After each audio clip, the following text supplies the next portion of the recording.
கர்த்தருக்கு ஸ்தோத்திரம். இன்றைய வசனம் ஏசாயா 41:9. நீ என் தாசன், நான் உன்னை தெரிந்து கொண்டேன், நான் உன்னை வெறுத்து விடவில்லை. ஏசாயா 41:9. நீ என் தாசன், நான் உன்னை தெரிந்து கொண்டேன், நான் உன்னை வெறுத்து விடவில்லை.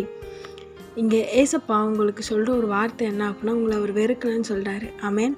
நீங்கள் நினைக்கிறீங்களா, நான் ஏசப்பா விட்டு ரொம்ப தூரம் போயிட்டேன், நிறைய பாவம் பண்ணிட்டேன், இது தப்புன்னு தெரிஞ்சோ நான் பண்ணிட்டேன், துணிகரமாக பண்ணிட்டேன், அவர் வேதனைப்படுத்திட்டேன் அப்படின்னு சொல்கிறீங்களே.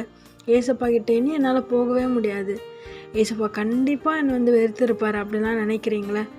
இன்றைக்கி ஏசப்பா உங்களுக்கு பதில் தராரு. என்ன அப்படின்னா, அவர் உங்களை வெறுக்கலையா. ஆமேன். நீங்கள் அவருக்கு யாருன்னா, இந்த வசனம் சொல்லுது, அவரோட தாசனா, அவரோட மகள் நீங்கள். அவர் உங்களை வெறுக்கலை, அவர் உங்களை தேர்ந்தெடுத்திருக்கிறார். உங்களை அழைத்த அழைப்பில் நிச்சயமாக உயர்த்துவார். ஆனால் நீங்கள் செய்ய வேண்டிய காரியம் ஒன்று தான். உங்கள் பாவத்தை விடுங்க, எந்த தப்புன்னு தெரிஞ்சோ அதை விடுங்க. அதை விட்டுட்டு அவர்கிட்ட ஒப்பு கொடுங்க. எஸ்பானி நான் செய்ய மாட்டேன்னு நீங்கள் சொல்லும்போது நிச்சயமாக உங்களை மன்னித்து உங்களை தெரிந்தெடுத்தவர் உங்களை உயர்த்தி ஆசீர்வதிப்பார். ஆமேன். விசுவாசிக்கிறீங்களா?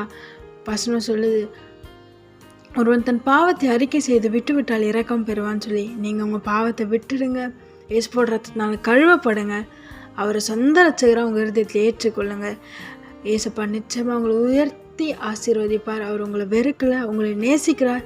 நீங்கள் நினைக்கிறத காட்டிலும் அதிகமாக உங்களை நேசிக்கிறார், உங்களை ஆசீர்வதிப்பார். ஆமேன்.